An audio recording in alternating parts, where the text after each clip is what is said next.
बिहार लोक सेवा आयोग बीपीएससी के द्वारा एकीकृत 72वीं संयुक्त प्रारंभिक प्रतियोगिता परीक्षा का आयोजन किया जा रहा है।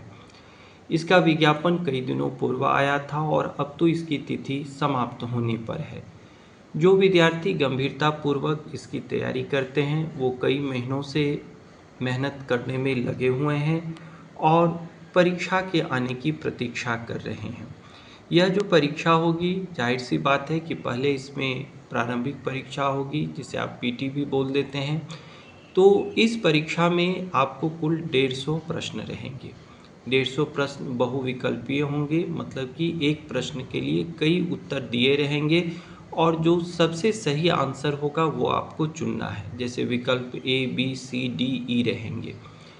अगर आप उस प्रश्न का उत्तर नहीं देना चाहते हैं तो वैसी हालत में आपको विकल्प ई चुनना होगा।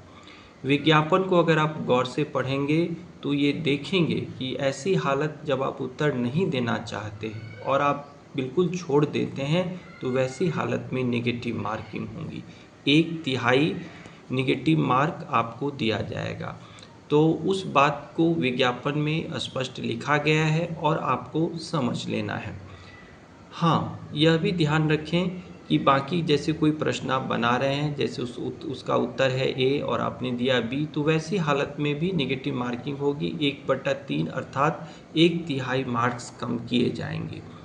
और समय क्या रहेगा? तो समय रहेगा 2 घंटे का, मतलब 120 मिनट में आपको 150 प्रश्नों को हल करना है। तो गति होनी चाहिए, एक्यूरेसी होनी चाहिए, शांत और एकाग्र होकर प्रश्नों को हल करना है। अब सवाल उठता है कि पीटी में कैसे प्रश्न रहेंगे।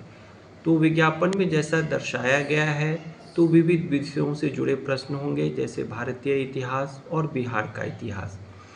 भारत के इतिहास की महत्वपूर्ण घटनाएं एवं अन्य बातें तो याद रखनी ही है। बिहार से जुड़ी हुई जो बातें हैं उस पर विशेष ध्यान देना है। जैसे आप मौर्य काल के बारे में पढ़ते हैं, बुद्ध के बारे में पढ़ते हैं, या बाद में जाकर स्वतंत्रता आंदोलन के समय में आप बिहार के योगदान के बारे में पढ़ते हैं, तो उनको अधिक अच्छे से याद रखें। जहाँ तक भूगोल का प्रश्न है तो भारत के भूगोल और बिहार के भूगोल दोनों से जुड़े हुए प्रश्न रहते हैं। बिहार की नदियाँ, बिहार के विभिन्न परियोजनाओं के बारे में क्वेश्चन आएंगे।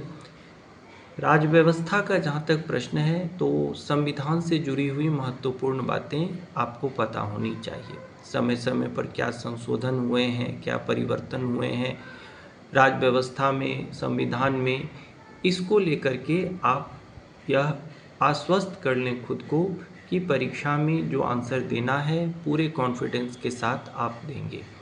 विज्ञान से जुड़े प्रश्न रहेंगे तो विज्ञान से जुड़े कई प्रश्न 9वीं 10वीं कक्षा के स्तर के होते हैं। कुछ प्रश्न इंटर की कक्षा के स्तर के भी हो सकते हैं, लेकिन विज्ञान के प्रश्न ऐसे कठिन नहीं होते कि उसके लिए आपको एमएससी या बीएससी की सिलेबस की जानकारी हो। आपने 9वीं से लेकर 12वीं तक की जानकारी अगर रखी है तो आप विज्ञान के प्रश्नों को भी हल कर सकते हैं। यही बात गणित और मानसिक योग्यता से जुड़े हुए प्रश्नों के साथ है। इसके अलावा एक पार्ट जो सफलता के लिए ज़रूरी है वह है समसामयिकी पर पकड़ बनाना। समसामयिकी, बिहार में क्या घटनाएं हो रही हैं या हुई हैं, भारतवर्ष में क्या सब महत्वपूर्ण हुआ है, विश्व स्तर की भी घटनाएं जो इस बीच में 6 महीने में, साल भर में घटित हुई हैं, उनसे जुड़े हुए प्रश्न भी पूछे जाते हैं। कुछ प्रश्न खेल जगत से जुड़े हो सकते हैं, तो उनका भी ध्यान रखें। पिछले 5-10 वर्षों के प्रश्नों का अध्ययन करें और उसके आधार पर अंदाज लगाएं कि आपको कैसे प्रश्न मिलेंगे और किस प्रकार आप उत्तर देंगे। आपके पास कई किताबें होंगी, प्रैक्टिस वर्कबुक होगा, गाइड होगा, तो उनसे भी आपको उचित मार्गदर्शन मिलेगा।